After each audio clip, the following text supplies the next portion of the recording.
Gonna keep.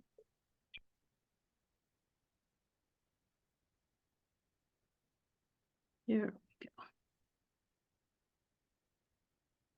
All right, well, welcome everybody. Welcome to our second webinar.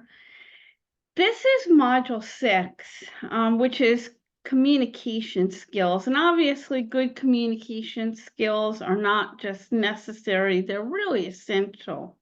Effective communication is going to help to foster a good working relationship between you and your clients. And it's really important because without that good working relationship, both you and your client can become very frustrated.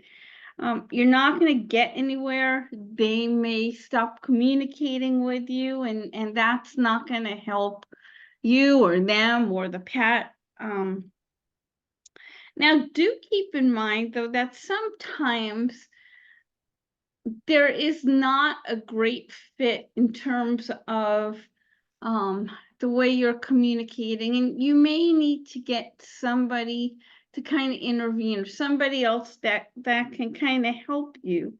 But generally, by having skills, good communication skills, you're usually able to get through and develop a good relationship with your clients. This webinar is going to provide you with a good deal of information as you move forward in helping clients either at the end of life or for those clients who have lost a pet. So here's our goals, and really it's to understand the task of a pet loss specialist, or for all of you in veterinary, right? Understanding your role in helping your clients who are anticipating a loss or who have lost a pet. We're going to talk about some useful theories when it comes to supporting clients, and then we're going to wind up talking about some basic communication skills for working with your client. So let's talk about what are the roles of a pet loss specialist, or what is your role in helping clients at end of life, or those that you help who are about to lose their pets. Your strong sense of compassion and commitment to helping people are the most necessary quality. By walking that grief journey with your clients, you're going to help them to make informed and healthy decisions as they learn to live without their beloved pet. This first section covers the many roles of what you will need to do in order to be able to successfully communicate with them. So the first one is a broad area, but it's a very important one. If you remember, one of the characteristics that we talked about that makes pet loss so challenging is that it is a very disenfranchised type of loss. Many people do not understand the depth of the relationship that pet parents share with their pets. And that's what makes losing them so much harder, because pet parents then have to be really wary of who they can trust, who they can talk to about their feelings. That's the importance of creating that safe environment where your clients feel like they can share with you, whether it's at an appointment or if you're checking up with them, or whatever type of situation you want to be able to develop a good relationship, a trusting relationship. Now, that can happen if you decide to do support groups, even that can happen just giving them group guidelines, something so that they can understand and feel safe. Additionally, the next couple of slides that we'll share with you are also part of creating that safe environment for them. And so you see here, bearing witness to grief. And I always say that doing this work is like being a safe vessel where clients can share whatever they need to without feeling that their sadness, their guilt, their blame is misunderstood. It's doing what we'll mention several times, which is listening. Not just hearing the words, but actually listening to what the client is sharing. And it's about making them feel safe and okay about having those feelings, whatever they are, and sharing those feelings, whatever they may be. One of the greatest benefits of this is that the more your client feels safe in sharing with you, the less intensity of that anger, that guilt, that sadness, because they're allowed to say it. So it's not bottled up within them as much. Comes back to creating that safe environment. And then it's also about validating your client's losses. I'm not sure if you remember, but I mentioned that part of what I do best is really trying to let go of that pet loss specialist title and just be a pet mom when I'm working with my clients. That in itself helps them to know that I get it. I'm not looking to teach them anything. I'm just looking to be there, to be that safe vessel, so to speak. Somebody who gets it, somebody who's willing to listen and understand. That's part of validation as well, because you are going to hear so many things if you haven't already. You're going to hear people say, "Am I crazy?" or "What's wrong with me?" Our job is to let them know that nothing is wrong with them. They're grieving. It's part of the process. That's what validation is all about. It's about listening, letting them know their feelings are normal, that they're understandable. And we'll talk more about that later on. And it's about using our words and our experiences to help them validate what's in their minds and hearts, to let them know they're really not alone. What words am I talking about? It could be very simple phrases. Saying with sincerity, "I am so sorry," or "Of course," or "I get that." Phrases that let clients feel understood, heard, accepted. You also need to listen in a non-judgmental manner. We talked about that a little bit in Module 1. It's really something that could be very difficult, to be honest, because you are going to hear stories from your clients that are distressing and extremely sad. There may even be times where you're thinking to yourself, how could you do that? How could you wait so long? How could you not see that? But you never want to share those thoughts with their client. You have to be non-judgmental, otherwise your clients become defensive. Your clients, as a pet loss specialist, come to you because they feel sad and angry and guilt. They're probably thinking the very same things you are and beating themselves up because of it. It also includes being mindful of how your facial expressions, your body language is when you're reacting to what they're saying. You have to listen, talk less, listen more. I've said it before, I'm going to say it many times throughout this course. It is very, very important that you talk less and listen more. Allow your clients to put everything on the table. The more they're able to put on the table, the more you're able to help them. And it gets back to that safe space. They have to know that you're not going to judge them, that you're on their side. Obviously, right? Communicating compassionately, letting them know that it's okay to be a pet parent. Compassionate communication shows a genuine desire to understand and to get to know that other person. When you communicate with compassion, people know that you're sincere and that you can be trusted. Saying things again like, "I'm so sorry," or "That had to be horrible," or "He was really beautiful," is very appropriate. Shedding a tear is okay. Showing your emotion shows you care. It's important, however, we want to remain professional, but having a tear roll down your cheek, that really does show compassion. And then there's staying aware. And there's a couple of pieces to this. So one is you need to be aware of your own emotions and how you feel, because you may be triggered by what you hear. Your client's grief, their experiences, they may bring up emotions of your own grief experiences.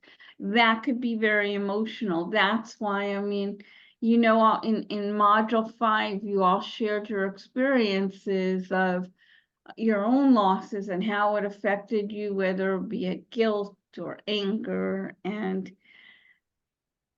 unless we take the time to work through that, it's very common that it can bounce back at us. And even when we do take time, sometimes hearing something or having a pet that looks very similar to one you've lost, it can bring up. You also need to stay aware of how your client is reacting to you and what you're saying. If you're having a hard time getting through, if they're reacting negatively, it may be time to reassess how you're saying or what you're saying, because they may be getting triggered by those things.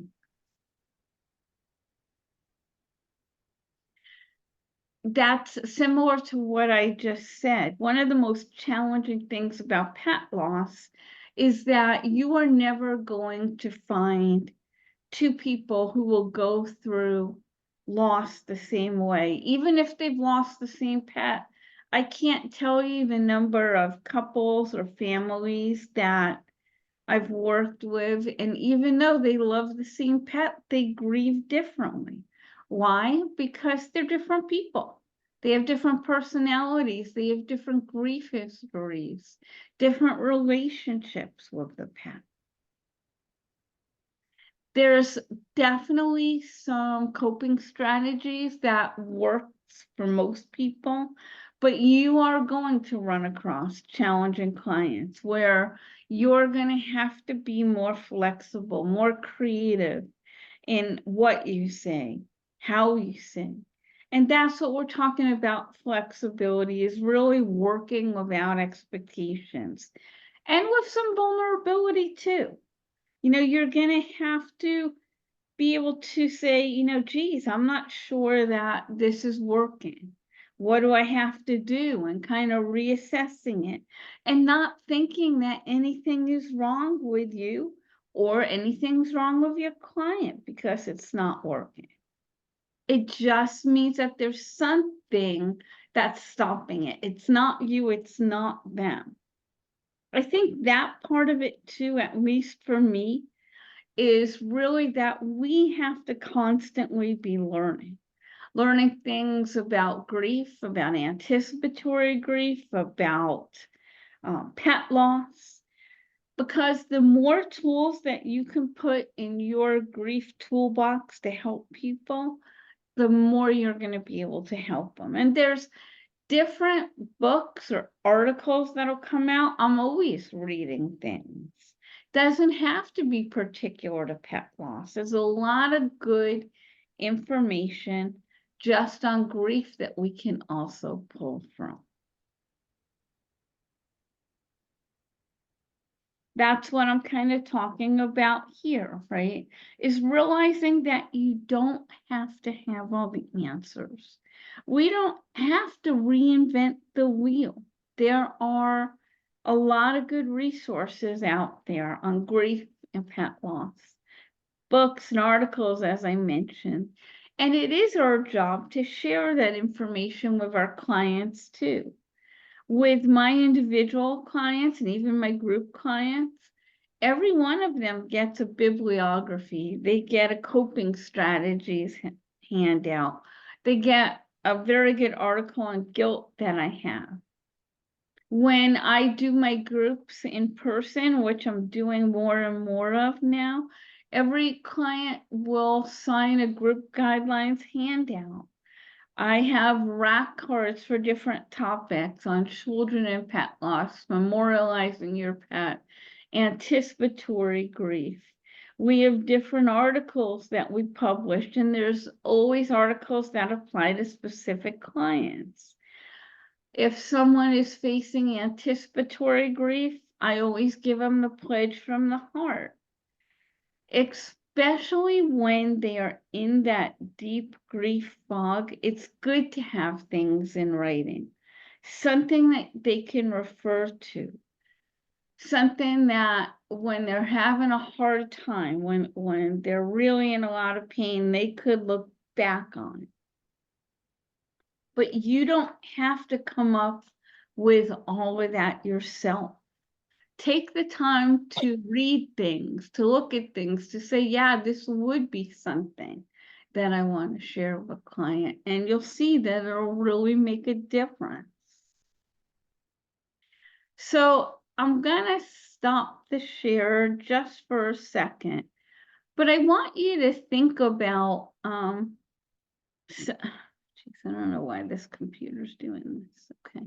It's talking about, do I want it translated?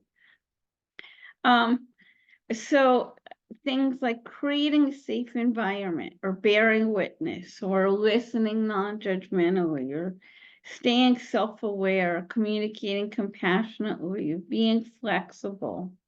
Are there any of those things that you could think of offhand that you feel like you have to work on more, or that you're better at?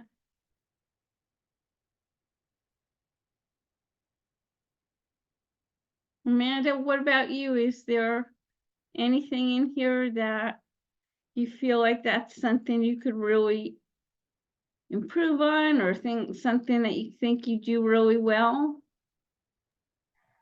I definitely need to work on my facial expressions. I have one of those faces. Yeah, me Um, too. I'm very aware of it, but it slips through. And I will tell you, and I think, Connie, is it this module actually that we do the mirror work, right? Yeah. So I will tell you what helped, because I am like that too. And I'm not great at it, but I've definitely gotten better at it. And it really is about when you are saying things, to actually sit in front of a mirror and say them. And Wow. see how it looks, see how it feels. It's a little uncomfortable to do, but it really, it can make a difference. Right. I will try that. Yeah, and like I said, that in the assignment for this week, you'll see, like, it actually asks you to do it. And I do think that you'll get a benefit up from it. Great. Allison, I don't know if you're still on the road, or if you have any comments, or Connie, if you have any comments.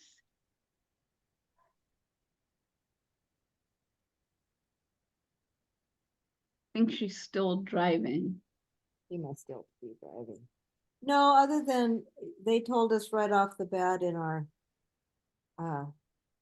counseling psychology program to learn how to, because you do hear things that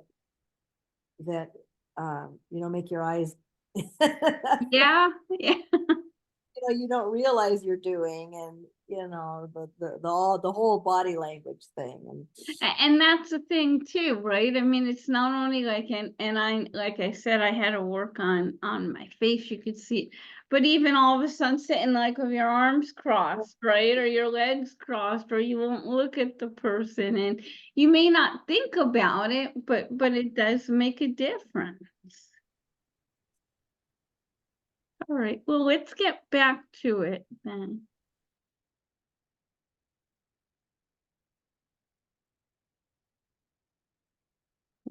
There we are. Okay.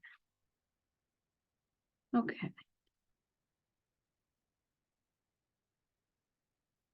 Oops, sorry. There we go. So this, I always say, is our webinar alert, that this next section is a little bit more information dense. It's a lot of information we're going to be sharing with you, but it's very, very useful and very, very pertinent. So if you remember in the first webinar that we did, we went through different theories of understanding grief. There's also different theories or different frameworks that can help you understand how to support your clients. And we really believe that it's important that you have at least a basic understanding of them so that, again, you know how to talk to people and you can be flexible. You want to have the greatest amount of tools in your grief toolbox. Again, what we're doing here is we're just providing you with an overview. If there is a theory that we talk about that you're more interested in, there's a lot of good books on all of these. There's even webinars or courses that you can take. Most likely, and we'll talk about this too, you are going to draw on one or more of these theories to help you because, as we say over and over, what fits for one may not fit for everybody. So the theories we're going to be talking about here is companioning, cognitive behavior theory, also known as CBT, EMDR, and then integrating or finding your way, finding out what you feel most comfortable with. So if you see on there, there's the EMDR, which is eye movement desensitization and reprocessing. That actually is a type of psychotherapy that enables people to heal from distressing life experiences. And we're going to talk more about that in detail a little further down the line. But you may run into a client who is experiencing PTSD-like symptoms, which is what it generally is used for, because maybe they witnessed the horrible death of a pet. Maybe they saw their pet being hit by a car. Now, I am not trained in EMDR. Connie is not trained in EMDR, but we may recommend it to a client who's witnessed a tragic pet death. So I need to at least be able to understand it so I could explain it to my client and explain why it may be helpful to them. We're going to offer information on these theories, which are the most popular ones. With time, you're going to find what fits for you and your style. But again, you need to have as much information as you can so you can do the very best for your client. So we start out with this one because it's the one I use, it's the Connie uses, I know, and it kind of fits the best for, I believe anyway, for pet loss support. It's what a lot of us align with. It really is about being non-judgmental, about listening, and about learning.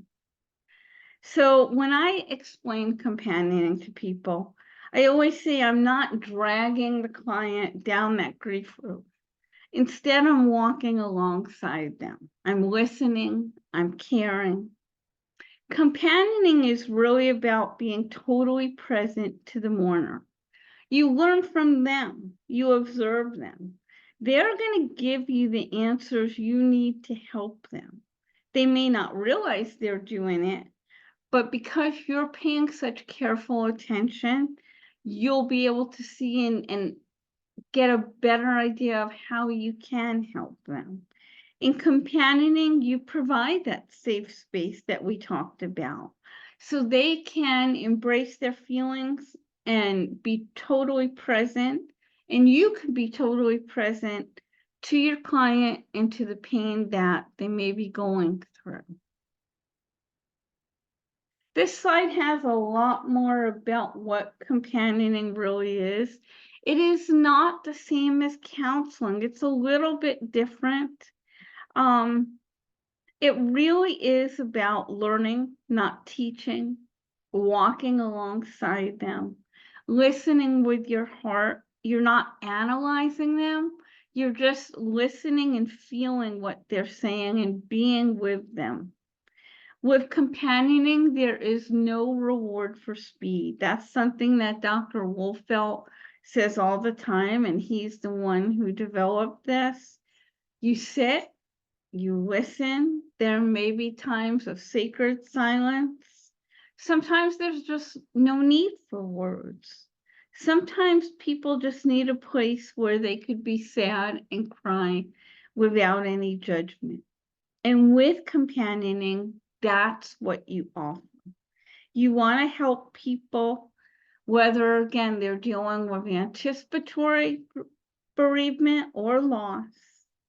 You give them tools and strategies, but you also realize that this is their journey, not yours. You don't control it, you don't judge it.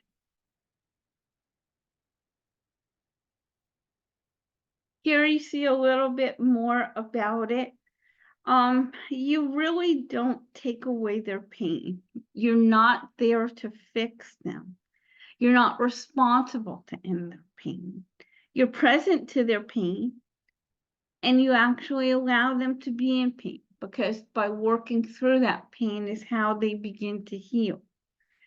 This theory and methodology is very different than most counseling methods, but it makes a lot of sense to me. And it's why I use this. A lot of my colleagues use it. It really works well in dealing with pet loss. As Dr. Wolfelt says, companioning acknowledges that grief forever changes or transforms the mourner's worldview. Think about the pets that you personally have lost. We still feel that pain. It doesn't go away completely, but we learn to embrace it. We learn to live with it. We can still have good lives. I mean, I miss Moz and Callie and all the pets that I've lost. I always will. I have their cremains in my home. And yes, there are times when that pain of Moz's loss is stronger than others, when the guilt is worse than other times. I've learned to accept that, though. It's part of grief. By acknowledging those feelings, I'm able to let them come, and then I'm able to let them go. By accepting that it's part of grief, I'm able to live a good life, and I've even been able to love again. I really do recommend Dr. Wolfelt's books and courses. His primary book, which is an overview of his theory, is called Companioning the Bereaved. It's excellent. You can find more information at www.centerforloss.com. And there is a book there. Most of the work he does is for human loss, but there's also a really good book on pet loss too that I have just about every one of my clients read it. So let's talk a little bit about cognitive behavior therapy. As much as I align with Dr. Wolfelt's work, I also know that when I lost Moz, I was in a deep grief fog. There are a lot of clients that you will see whom that fog is really thick. Again, whether they're going through that anticipatory loss or they've lost one. There are some people who are more cognitive in their grief. They are the thinkers. They need to know the hows and the whys. And so for them, more is needed. So here's an example. For me, I struggled to get out of bed and function for a good couple of weeks. So that theory of cognitive behavior therapy would have helped me, and it is a good model. Before we go into how it can be used in grief, though, I just want to describe a little bit about it. It was developed by Albert Ellis in the 50s, and then Aaron Beck added more to it in the 1960s. It really is based on the idea that what we think affects how we feel, which is our emotions, and also how we act, our behaviors, and they all interact together. So specifically, our thoughts determine our feelings, and then the feelings determine the behavior. So if we change our thoughts, we can change our emotions, which in turn can change our behaviors. So how does this all help with pet loss? Well, I'm sorry. There we go. Basically, if you think about the statement that I said, which is thoughts affect feelings, which affect behaviors. For some reason, I'm getting some feedback here. Hold on one second. I don't know if you can hear it, but I just want to try to fix this so it's not on the recording.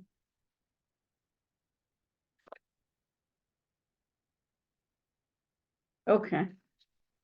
Sorry about that. All right. So for thinkers or for people in that deep grief fog, it can provide that framework. It's a structure that you can hold on to for support. It offers strategies for healing.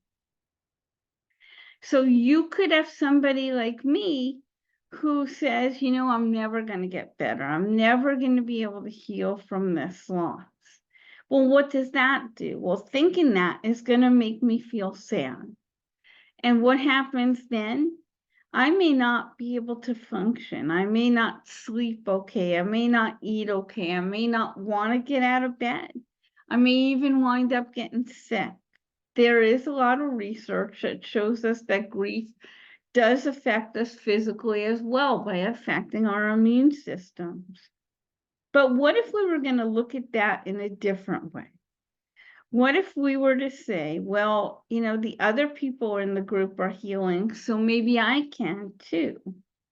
What does that do for me? Well, it could give me a little hope. That's the emotion, right? And what does that do for me? Maybe if I have some hope, I might start taking better care of myself. That's the action or the behavior. That's how it can really begin to help people with healing from grief. Another really useful component of CBT is what you see on there in that box. It's cognitive reframing. And really, it's used in a lot of different areas, but basically it's looking at a difficult image from a different angle. And we've used some of this, if you remember in Module 5, we talked about the STOP method, which is a form really of cognitive reframing. It's rather than looking at everything that we did wrong, you know, maybe we look at, well, we were a good pet parent and all the things that we did right. For me, I was really stuck on Maz having seizures in the last few hours of his life. And I had to work on letting go of that. How did I do that? Every time I started thinking about what I did wrong that caused them to have seizures, I would stop myself and I would say, you know what? I was a good mom to him. He lived a good long life. And I would remember some of our favorite things that we did together. Now, I have to be honest, it doesn't work the first time you do it. Probably won't even work the 20th time you do it. But the more you do it, it becomes like breaking that habit. And the more you change your thoughts, it's almost like retraining our brain. Really important, though, it's CBT, cognitive behavior therapy. Reframing is a piece of that, but it's not all of that. CBT is much bigger. So while you can work with your clients on reframing, it's important to remember you're not a trained CBT specialist. We call actually reframing kind of cognitive CBT light, because it's just a piece of that. So just keep in mind that it is a distinction. It's a little piece of cognitive behavior therapy, but there's much more to it than that. So we mentioned EMDR therapy, and I'm going to talk a little bit about it. In Module 4, we talked about pet loss related to tragic accidents. And in those circumstances, you may be dealing with something more. Traumatic loss can lead to PTSD if it's not dealt with. And there may be some people who just don't go through a traumatic loss. They're more prone as well to developing some of those PTSD symptoms. And you probably heard about PTSD with our veterans, where they're thrown into really difficult situations. They see difficult things, and those images stay with them. They can intrude into every part of their lives. They can't release those images. Some of the symptoms of PTSD are sleep disorders, nightmares, difficulty socializing, difficulty functioning. So similarly, when a pet parent witnesses a traumatic passing, they can also start to go through that traumatic grief, and it can lead to PTSD-like symptoms. Now, there are a lot of times where you can use that stop method. That'll help. But there are also times to remember what I'll also say a lot of times is do no harm. It's like, I don't know how to deal with this. I think this person needs more than I can give. And so for their benefit, I have to find somebody who can help them. And that's where this EMDR therapy can really be useful. The good thing is that there are specialists. Not every therapist is an EMDR specialist. They have to go through training for that. It actually, again, it stands for eye movement desensitization and reprogramming, and it's way too complicated to go into the details of it here. There's a lot of good articles you could look up, but basically it uses a technique that's called bilateral stimulation, and the therapist guides the client through a series of eye motions, and it's about trying to move that difficult memory to a more functional part of the brain. I've seen it work countless times. I had a client whose young dog jumped out of the car window on the freeway in LA. Now he got out of the car and he was able to bring him to the vet, but they brought him into triage and he lost him within a few hours. And this was this kid's very first dog. His parents would never let him have a dog growing up, so he couldn't wait to move out and get one. And he only had this poor dog for about a year, and it was his first loss. And he really could not function. He came to the group with his mom, and he listened, and I could tell he was paying attention, but I could also tell that he was really struggling in that he needed more than what I could provide. Now, I did have 2 or 3 EMDR therapists that I referred at that time, and he started going to one. He continued to come to the group because he needed that pet loss support too. But having that therapy really helped him as well. And you could find EMDR therapists just by going to Psychology Today, and then you go under Find a Therapist, and you could first go into your area and then put in the specialty EMDR. I do recommend that you actually do call them and talk to them and let them know that you're in the veterinary field and you sometimes get these clients, and would you be able to refer people if you have somebody dealing with a traumatic loss? Because you also want to know who they are, and you also want to feel comfortable with them so that you feel comfortable referring your clients to them. So now we talk about the integration, which is important because now that your brain is full of all these different theories, how do you integrate them? As we talked about from the beginning, grief is never linear, cut and dry. Every client's going to have their unique challenges. Every client's experience is different. That's why having that integrative or multi-dimensional approach can help you. It gives you the widest variety of tools to help your clients. Helping clients during this time is not a cookie cutter job. As I said, you may have two people in one family that are dealing with this in a different way. You need to find what works best for each person. No one method is better than another. You need to find what works for you. More importantly, don't use a theory or methodology that you don't understand, because again, it's about doing no harm.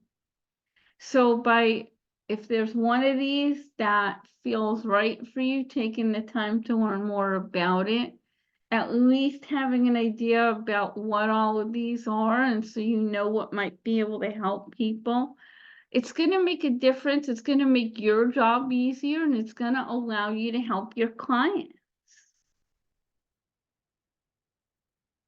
So I'm going to stop again here just to see if there's any questions or thoughts. I don't know if Amanda or Allison, you have any? I actually went through EMDR before and found it very helpful as a personal experience.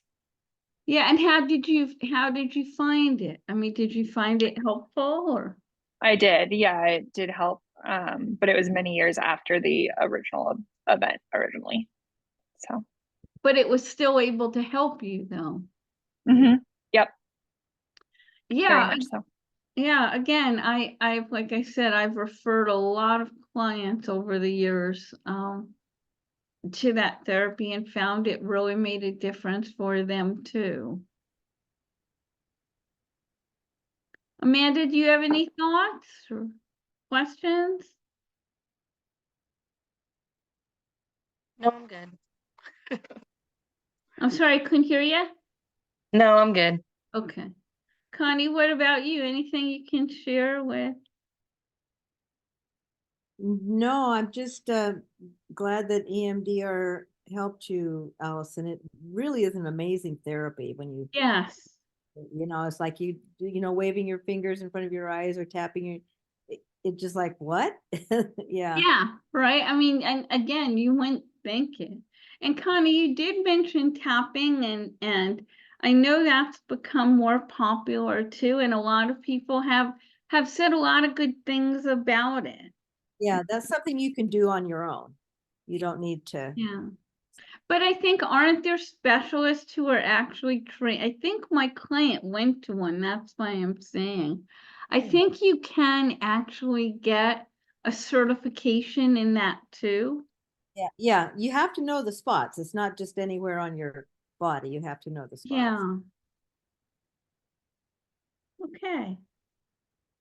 Well, we have just one important section to get through now, which is basic communication skills. So let's hold on a second. There it is. I do swear every time I come on here, they move things around with every update. It's like, what? Where is it? Okay. All right. Well, as we said before, part of this module is going to be going over basic communication skills, and we need to have good communication in order to best help our clients. It really can't be underestimated. It helps so much in building that relationship. It'll help you, it helps your client, it helps the pet. It helps your clients if you're helping them after they've lost a pet. So you want to have some basic skills and know how to be able to get through. whoop, never mind.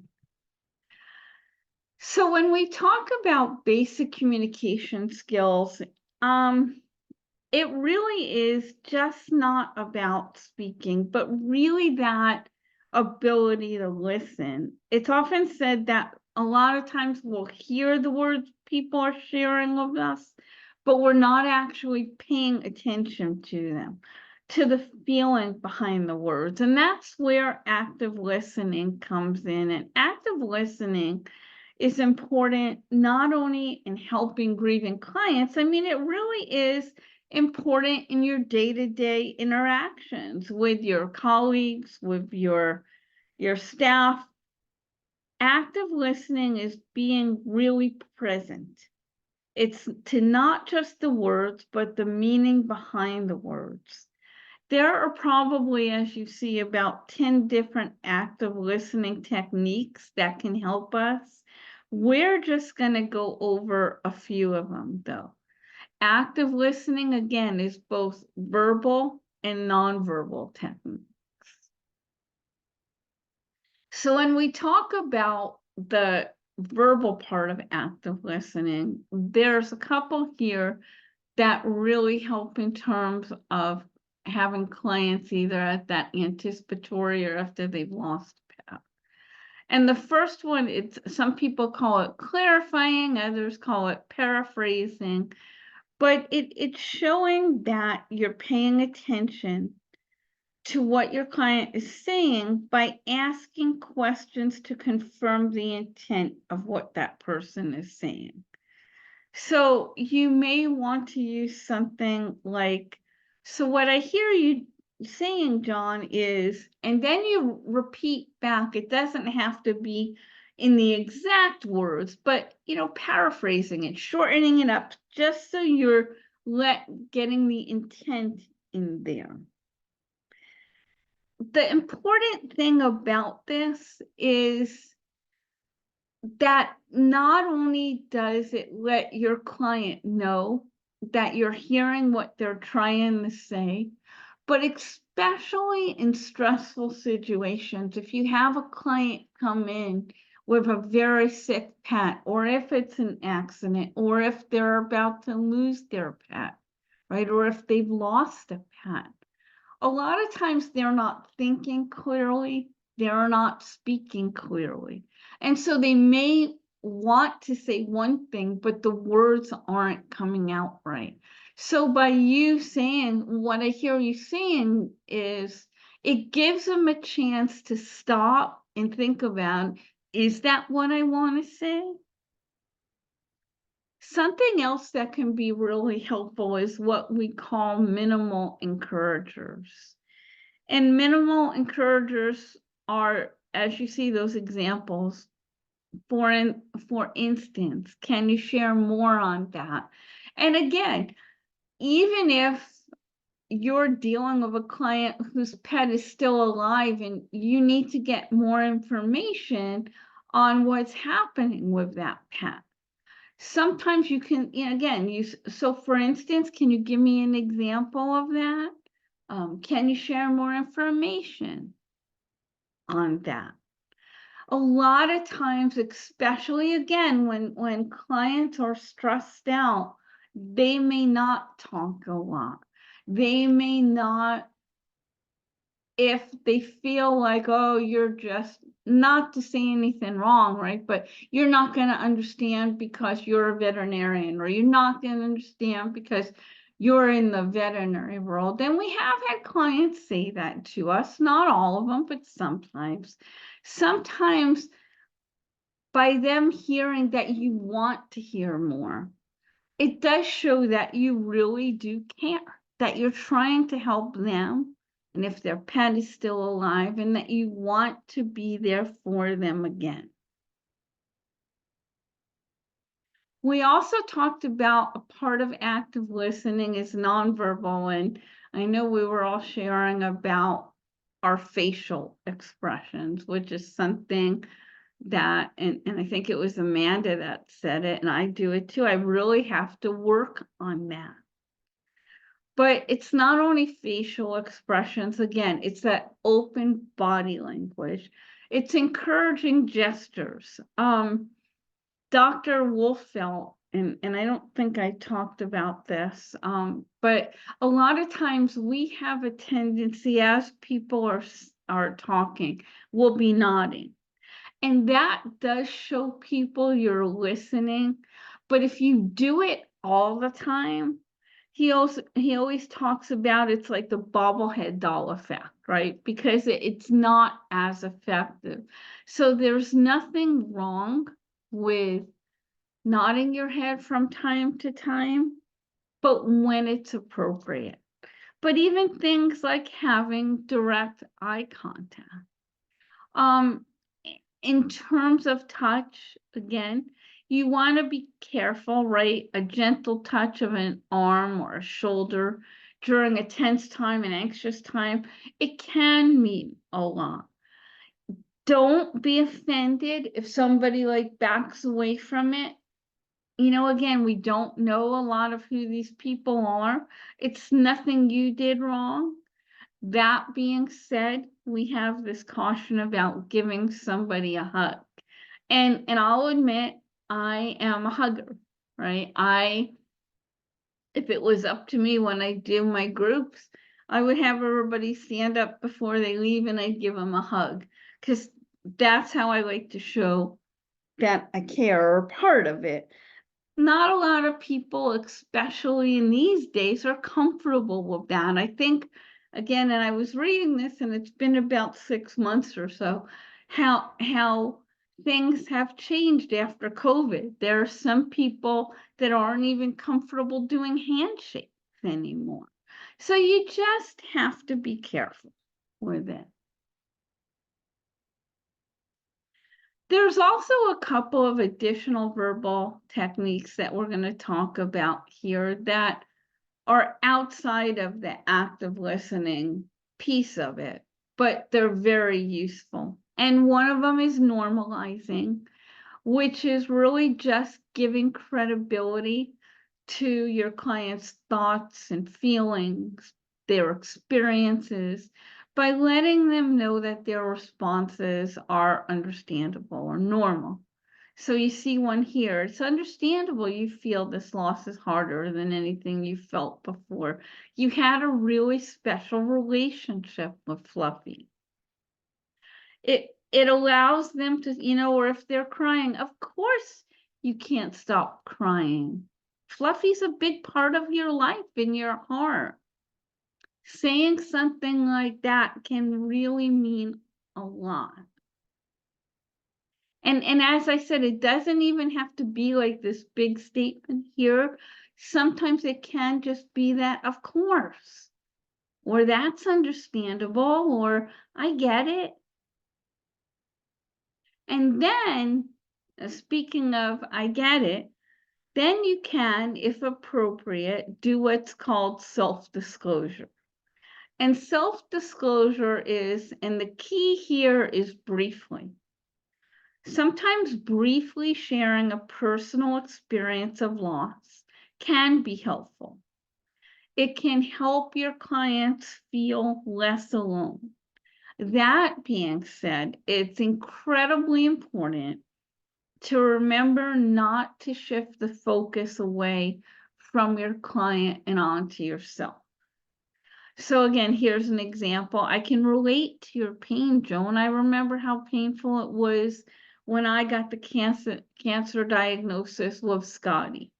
You could say another line, but you don't want to go into the whole story about Scotty and what vet you took her to, and then you took her to another vet. Again, that's shifting the focus away. But some, you know, it in a way, it kind of normalizes their thoughts. It lets them know that they're not alone. And it can be very, very helpful. So as I said, we always end these webinars with a final thought. And here I'll just say that as you get more comfortable and prepared to help clients who have lost their pets, or if you're dealing with clients at end of life or in traumatic instances, it's just really important to remember that there's no words you can find, and there is nothing you can do really to take away their pain. You can walk beside them. You can have open ears, an open heart, and a compassionate soul, and those things help. You can help them face their grief. You can help them come to their new normal and begin to heal, but you're not going to be able to take away the pain. Now, again, it doesn't mean you can't give them resources, that you can't tell them about Dr. Wolfeld's book, that you can't tell them about a support group, or give them a coping strategies handout, or tell them about one of the chats that we do. But you're not going to be able to take away their pain. It's just about walking beside them. As you can tell, I'm very big into the companioning. I think it's so helpful in doing this.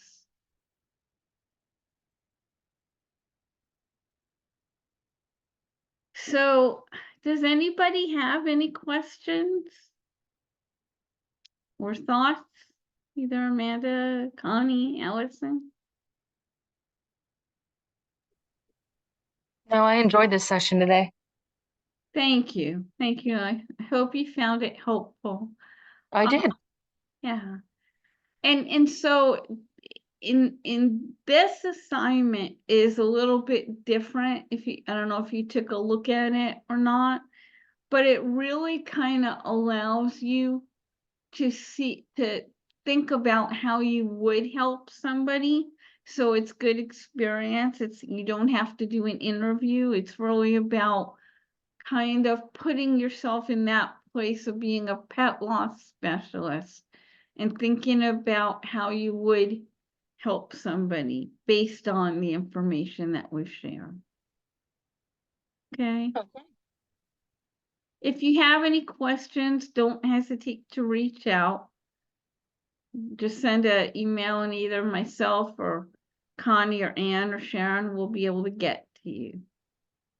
Okay? They're probably both going, phew, no interview this week. I know. Yeah, I think you only have to do